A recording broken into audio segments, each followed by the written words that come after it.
Nagngangalit na apoy ang gumising sa mahimbing sanang tulog ng mga residente sa Barangay Sentro 12, Tuguegarao City, Cagayan, pasado 1:30 ng madaling araw noong Martes, August 26.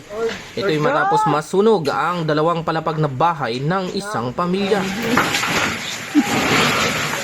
Ayon sa BFP Tuguegarao City, nagsimula ang apoy sa isang kwarto sa ikalawang palapag ng bahay. Dahil gawa sa light materials ang bahay, mabilis na kumalat ang apoy. Sa ngayon po sir, under investigation pa rin po yung cause po. Dahilan. Agad namang nakalabas ang mga nakatira sa loob ng bahay pero wala silang naisalbang mga gamit. Wala namang nasaktan sa nasabing sunog. Sa ngayon sir, yung estimate pa lang namin, 150 lang mabuna. 150,000 po. Naideklara ang fire out 1:55 na ng madaling araw. Humihingi naman ng tulong ang pamilya at maaari silang kontakin sa numerong 0995-672-8147.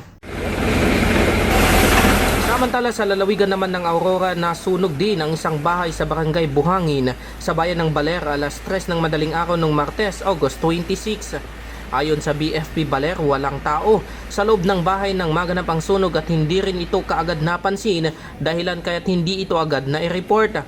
Wala din umanong tumawag agad sa kanila ukol sa sunog. Apan po sa sir, sa investigasyon, sabi nung mga nakasaksi na hindi pa naman namin nako-confirm kung totoo at under investigation pa nga, sa labas daw sir. Kasi siya po yung kapitbahay mismo ang nag-report. Gawa sa light materials ang bahay dahilan kaya't agad itong natupok ng apoy. Nahirapan kami sir kasi dumating kami, malakas na yung usok.